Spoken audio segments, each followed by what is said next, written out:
is another Wednesday in the city of Lagos. This is Summit. You're welcome to the midweek edition of our program. My name is Banji Busari. Jumoke will be joining us next week. Today on the program, we have topical issues, something that you probably are aware of. This administration, I'm talking about administration of Bola Tinubu, has taken another bold step, very, very bold step. Like you may compare that with the removal of the subsidy about 8 months ago. This government, in a bid to cut the cost of governance, has actually directed that the Steve Orosànye report that was actually approved 12 years ago should be implemented without any more delay. That's the bold step. Of course, you know, when that report is implemented, it is feared that there may be huge job losses, redundancy, and all of that, even though the government has allayed the fears of the people. You are welcome once again. Today on the program, I have our friend, our partner on the program, a legal luminary, somebody who I consider to be the bone behind, or let me say the real pillar behind Summit. Join me in welcoming our man, a barrister at law, talking about no other person than Barrister Jide Olowu. It's my pleasure to have you here. Thank you very much. It's my pleasure too. Yeah, he'll be assisting us to analyze, to actually dissect the issues. What are the implications of this directive that Bola Tinubu's administration has actually decided to implement? That's our focus on today's edition program. We'll go for a short break. When we return, the program is still Summit.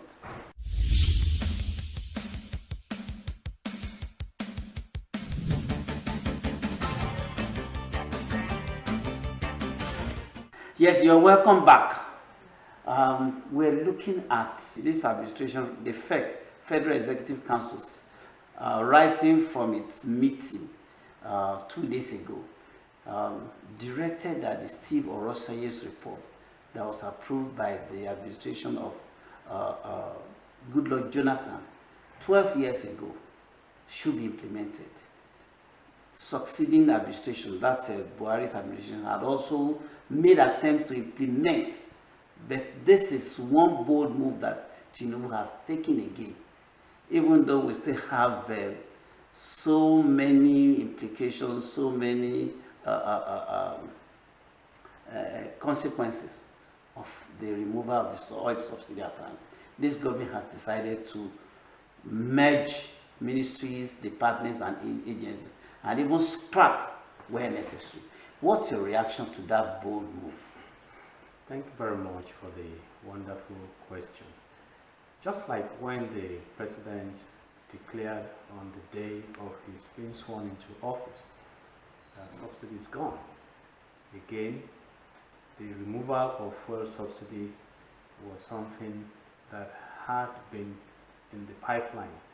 He only came to implement. Again now, he's implementing a report that has been in place. And giving a historical background to that report, it was in 2011 when the former president of Nigeria, Dr. Goodluck Jonathan, constituted a committee to review the parastatals towards efficiency and prudence of governance.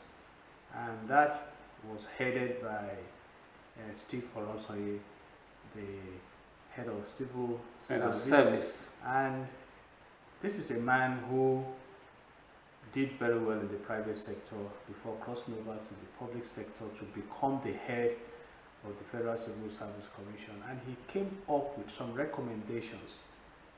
At that time, it was discovered that Nigeria had about 541 parastatals, commissions, and agencies, and some of them were in competitive rivalry that did not result into productivity. So one of the recommendations is that, okay, trim them down, shut some down, merge some, move some as departments under some ministries.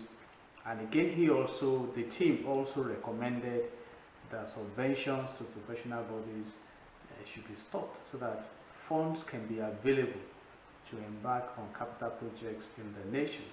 But like many other recommendations, like the confab during the Goodluck Ebele Jonathan regime, these recommendations were not implemented. And we have come to the point now that the fuel subsidy removal has exposed the vulnerability of the nation economically, because it has opened up a can of hardship upon the land. And then people started to drive an advocacy that, okay, if we are now being told to persevere in the face of hardship, then bring down the cost of government.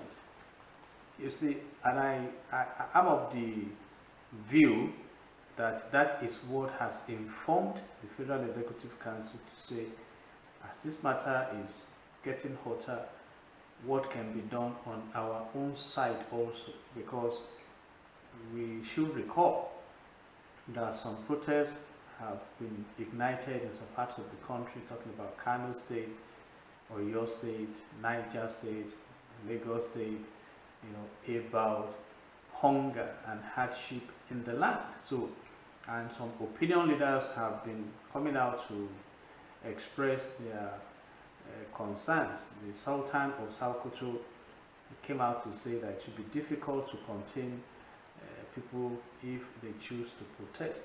So I think this decision of the Federal Executive Council may appear like compounding what is on ground, but there's a Chinese maxim that states clearly that the best time to have planted a tree was 20 years ago.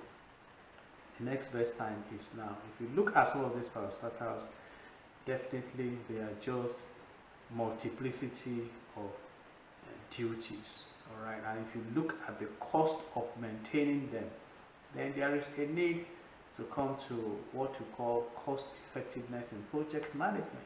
So, and right now, that is where we are.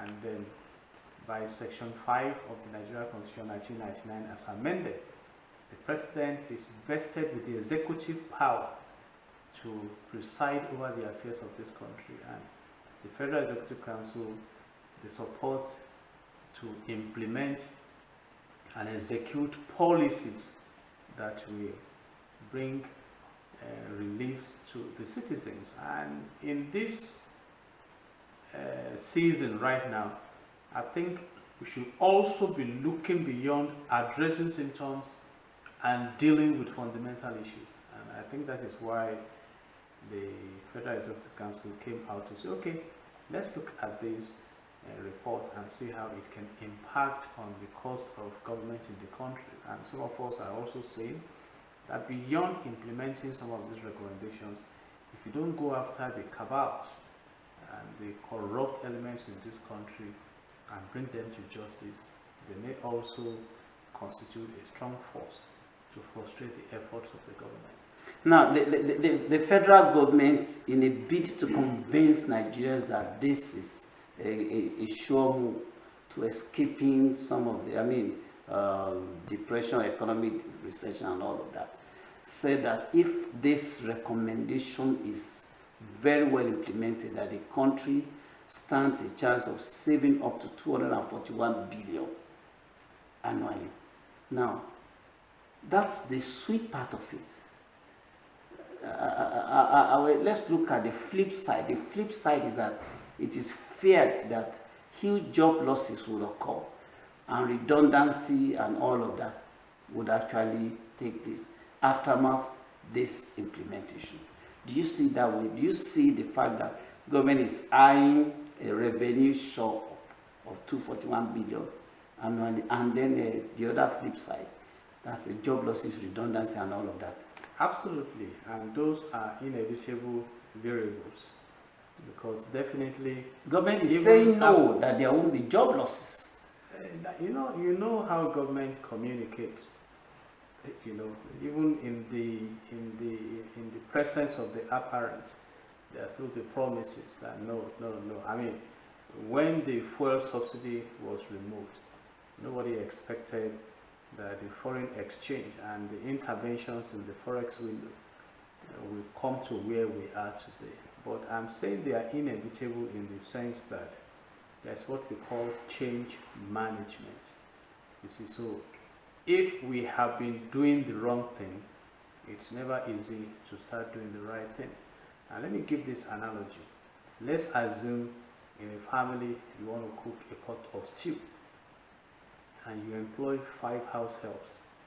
One to take the basket to the market and drop it there, and you pay her minimum wage of 30,000 for doing that. Another one to buy the vegetables and the pepper and everything, pay 30,000. Another one to bring it to where you blend it. Another one to bring it to the kitchen. So even before you cook that pot of stew, you spent about 150,000 and above on logistics. That is what has been going on in Nigeria, and coupled with the corruption. You see, so when you streamline your expenditure, then you can begin to maximize the benefits you derive from there and apply it to sustainable development. But that is if we also succeed in dealing with corruption. Because I just said it now, the government claimed to have saved trillions of naira from removing the fuel subsidy. And citizens have been asking, where is this money? Where's the fund? We got a report that the federal allocation to states increased.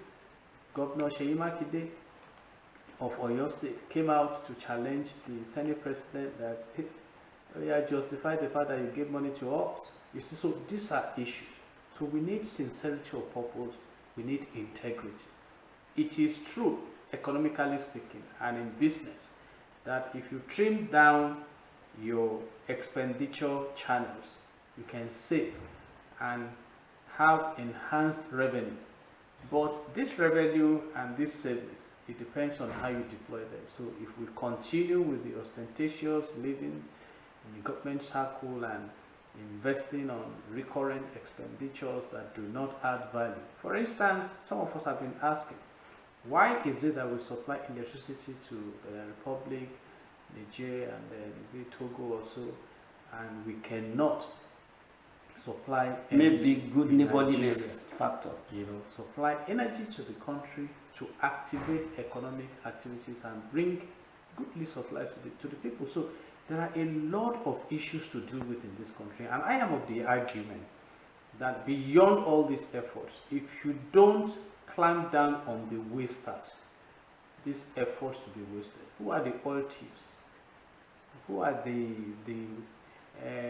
Honorable Dele Alake came out to say that powerful people are behind illegal mining of our resources, making particular reference to gold and things like that. So who are the people who have embezzled the budgetary allocations to the electricity sector of our, these are issues. So if you don't deal with them, even when you gather, they will come to plunder. So there is still a huge assignment for this government. And there is a provision in section 15 subsection 5 of the Nigerian Constitution 1999 as amended that says that the state shall abolish corrupt practices and abuse of office. So, and that is where we are right now. Definitely people will lose their jobs, and then in human resources management, there are moments like that. You saw what happened during COVID-19. You have the new normal. So there can be new normal also in government and administration and how things are run. But we need to start focusing on securing the future. Enough of living on pretenses in this nation. And I think that is why I am of the opinion that the government may be waking up to say, hey, because I mean, when the government of Dr. Goodluck Ebele Jonathan constituted the Orosànye committee, it was based on a vision, you see, to restructure that aspect of our national lives. You remember the Oputa panel recommendations and the different kinds still of talking about the past. The plan by the government, the past government, to actually cut down the size of the civil service actually predates that of Orosànye's report. In 1999, the President Olusegun Obasanjo also set up a committee to implement, I mean, to come up with recommendations on how to downsize, how to merge, and then scrap some ministries. Ahmed Joda was the chairman of that committee. That never saw the light of the day. Now, the Orosànye report almost did not see the light until this administration came. Now, if this government is going to reduce statutory agencies from 263 to 161, how do you then convince anybody that there won't be no job losses or redundancy? I cannot convince any. I just mentioned it. Definitely there will be job losses. But the big question you ask yourself, and that's why I gave that shopping illustration. These job losses, are they productive jobs? I've asked this question. Ministry of Humanitarian and Disaster Management and Poverty Alleviation. And so for that purpose, there must be disaster to sustain that ministry. Should nations in this age and time be focusing on disaster? And we have read different kinds of ugly reports from some of these ministries. Giving food to students who were at home during COVID-19. We have read the Betty Edu Gate is still there, billions of naira shared by those who were expected to extend assistance to the vulnerable. So these are issues. What is the relevance? In the private sector, you don't just set up departments or units because you want an overbloated workforce. No, you talk on returns on investment. You're talking of effectiveness. You are talking of deliverables. And that's what we are saying. It appears that the government space is a space where it's nobody's business. You see, so the money is just thrown around. Look at the case of the Accountant General of the Federation embezzling about 120 billion naira. Look, I mean, you look at all this and the negative impact on the nation. So, if a parastatal is not effective, why do you retain it? Or why won't you match those who have similar assignments? For instance, ICPC, EFCC, the Bureau of CCB and all those that carry similar functions. Match them. You see? And that is why in Nigeria, for instance, you apply for your national identity number and it takes you about 12 months to get it. Because there are several departments that throw you around. Look at the restructuring that is going on in the immigration service now, where you can process your passport renewal and application within 2 weeks. Exactly. And reduces the corruption and everything. So we need to start moving in the right direction. It doesn't matter how far you have traveled in the wrong direction. It will lead you to the wrong destination. So the wise thing to do is to identify where the right destination is, and you make a U-turn and start traveling there. Some people believe, let's just say, since this government is focused, since its objective is to cut the cost of governance, should we just be looking at the civil service or the parastatals, ministries and agencies? Now let's look at people that work, for instance, in the presidency, people that work in governors' offices across the federation, where you have PAs under a particular ministry, PAs up to about 20 in a particular ministry, special advisors, senior special advisors, PAs, and so on and so forth. Should we be looking at just the civil service now? Shouldn't it be total? I mean, we have 48 ministers, for instance, in the federation. Some states have almost that number as commissioners. So how do we really intend to convince people that we are really focused on cutting the cost of government when it is just partial? It's just starting now. I expect that it will extend to... States will follow suit. Exactly. Local governments will follow suit. It should be the case. You see, what is happening in Nigeria now should be sending strong signals to leadership. People are suffering. People are in hardship. And people are more knowledgeable now about the governance system than before. So if they have that sense of perception that, okay, these are the people oppressing us, what you are saying now is not strange to Nigeria. They know all these a special super personal assistant, senior assistants, and the lifestyle they see them live. And when the chips are down in crisis management, it's you against us against you. You see, and that's why you should be noticing now that in the country that when kidnappers kidnap now, they're not even asking for 7 million naira. They're asking for 700 million and this and that. So it's getting tougher. So it's now the responsibility of leadership to sit down and look inwards and not just be telling the citizens to adjust. They also should adjust in their own environment to ensure that there is a connection that puts everyone on the same page concerning the reality of our economy. Because right now, if we start discussing how much we are owing, compare it with how much we were owing in 2015, it will amaze you. You see, in fact, we are talking about oil revenue. Some may be shocked that we have even mortgaged the future of our oil and gas resources by some exchange dealings. And that is why Dangote had to look to the USA to get crude. We cannot even meet the quota. So these are issues. Recently, I read of about 232 pipes that have been installed in the ocean to steal our oil. Recently, the former military head of state of Nigeria and former president, Chief Olusegun Obasanjo, represented by someone, declared that 80% of our oil is stolen. So who are the thieves? Are they unknown to the government? So these are questions. So right now, when you now see that the protests that are being prompted now, they are not ethnic driven, they are not religion driven, they are hunger driven, hardship driven, then it should be of interest. And that is my concern. Even in Oyo State, the governor had to join the NLC to say, okay, if NLC is even telling the world that we are not, this protest is not even about... It's not politically motivated. It's not even about minimum wage. It's about hunger. That people are hungry. There's hardship in the land.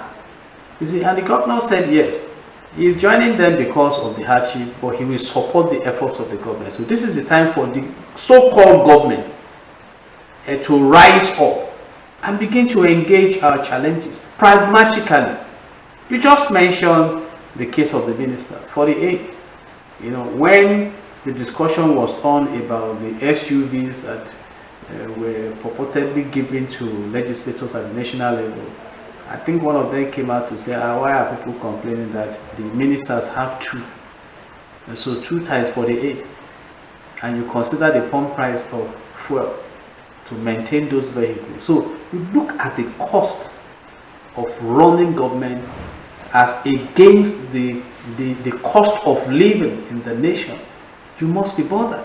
As we speak now, I think a bag of rice is almost 80,000 naira. Not 80, it's 81. Exactly. Now let's look at we have seen, you have already told us about inevitability of job losses and all of that.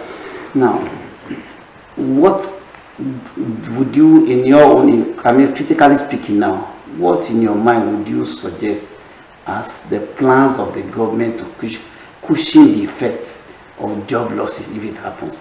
Now, you would have thought that maybe if the agri sector was very vibrant, very, very productive, people who by chance lose their jobs may find themselves on farms and in agri and all of that.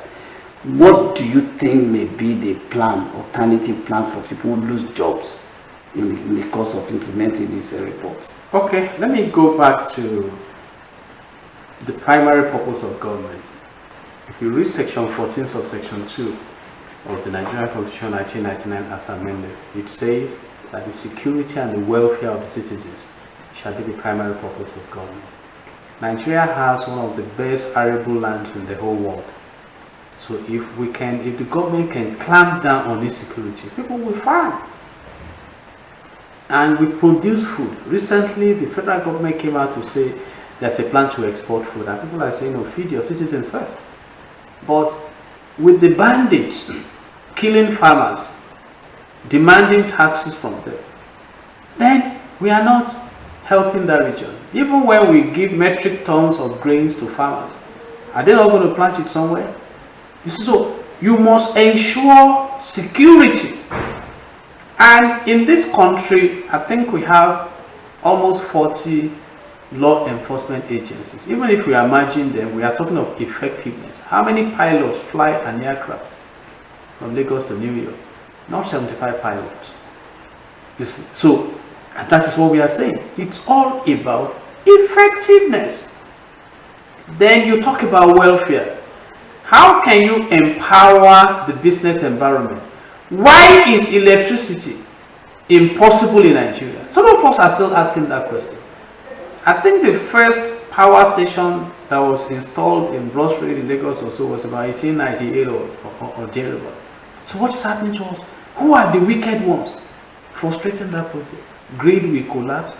I mean, we have read about discos that are making billions of naira from innocent citizens because of estimated billings and things like that. So if you don't control the operational environment to create a business-friendly atmosphere, then we are going nowhere. And so empower the people. Give them what they need to do their businesses. Right now, there are, now investors are even getting out of Nigeria. And some of them are not just going back to their homeland, they are going to other countries to invest. You see, even citizens are running out of the country. So create an enabling environment. Your tax regime, ease of doing business in the real sense of it, not just in the theoretical sense of it. So when you put all this together, then you now begin to activate and revive the business effectiveness within the country. And when you have this enabling environment, you begin to attract foreign direct investment.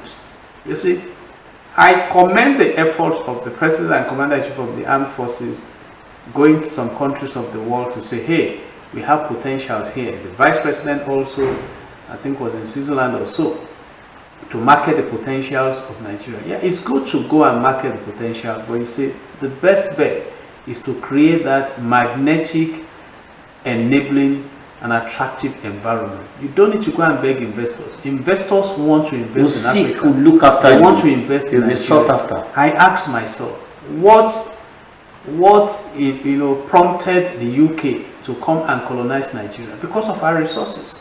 Because they are poor in resources in that region. So, and it's still the same today. We have all it takes to prosper as a nation. I've said it, I discovered in the course of research that Africa holds about 40% of the total resources in the world. So what is our problem? So these are issues. So our situation is already compounded with the maybe what you call hardship. I mean, lack of food, rising cost of living, and all of that.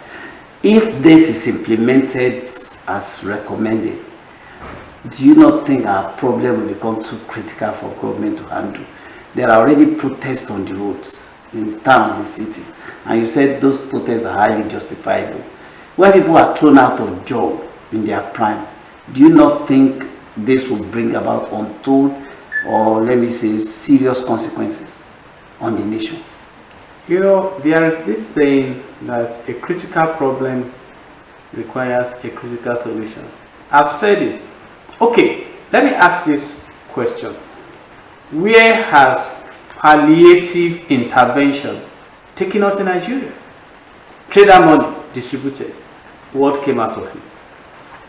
Oh, we read that some members of the National Assembly were given rights to go and give citizens in their constituencies. Who got the rights? These are issues. So let's face the challenge we have, rather than continue to pretend. Definitely there must be consequences. And I said it, the best time to have planted a tree was 20 years ago. Would this this planned restructuring of the civil service, would it also permeate through the political structures?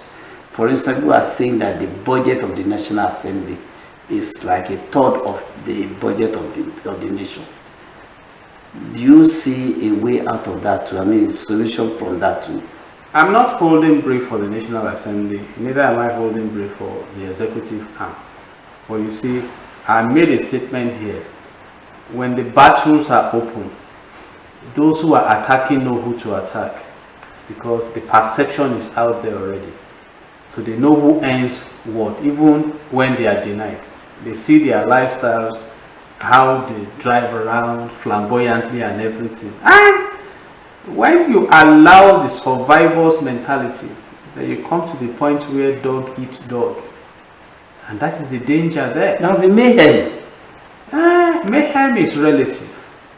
You see, and permit me to say that prosperity and poverty, they are both functions of choices. So we have chosen as a nation to create poverty, and we must be prepared for the consequences of the poverty. I mean, back to palliatives. Recently, and I think we discussed it here, or in one of the media outings, that the customs wanted to Distribute, support. sell Yes, that actually at happened, subsidized rates. but it claimed about 7 lives, and that has, I think that had stopped. That is the pain of palliative interventions. The wise declared that it's better to teach a man to fish than to give him fish to eat. So, and when you look at regions of the world that have really developed, you talk about China. China intentionally created the wealthy. They moved people from poverty, they created millionaires, supporting the efforts of the nation towards development. You find the same thing in Singapore. Sheikh Zayed, the founding father of the modern UAE, said that wealth is not money, but developing people. You see, so when you have a huge percentage of your citizens living on palliative interventions, you are in trouble.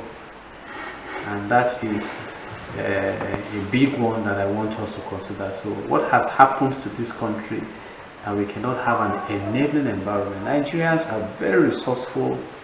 They want to run their own businesses, and Nigerians who go abroad, why are they going there? Because of the enabling environment. So they are ready to go and render those services over there. And interestingly, some European and Western powers are attracting our human resources from Nigeria. Talk about lecturers, doctors, nurses, and and these are issues that should concern the government. In fact, by now, our leaders should sleep less than before, because apparently we are drifting towards the edge of the cliff.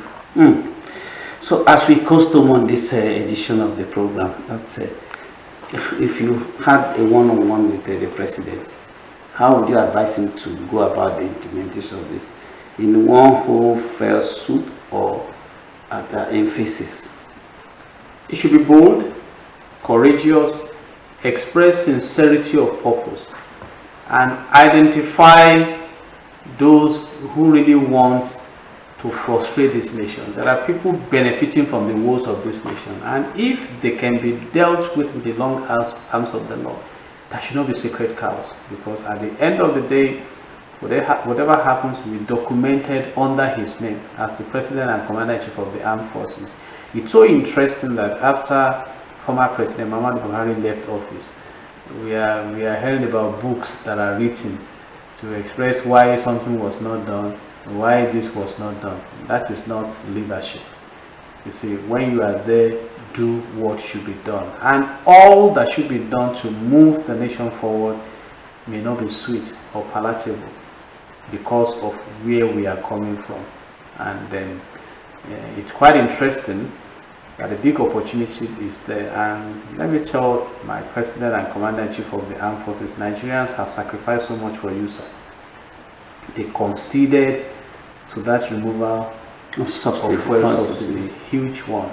Some citizens now fuel their cars with about 120,000 naira per month in a country where the minimum wage is 30,000 naira. And we are not talking about the cost of accommodation, the cost of feeding the families, the cost of electricity, the cost of gas, the cost, other costs, the inflation is now on an hourly basis, not even on a daily basis. So, and Nigerians are coping with this, looking up to you as the leader to bring succor. And I pray for you, Mr. President, that God will give you the wisdom of Solomon.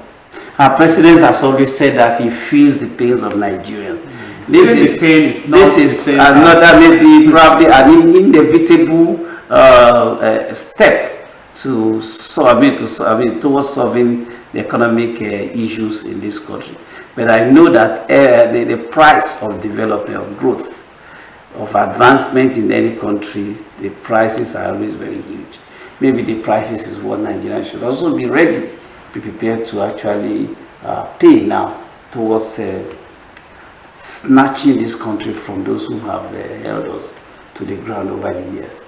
Your recommendations, I believe the president and his team are also, I'm sure they have taken your advice, and I hope it will actually help them in implementing this Orosànye's report.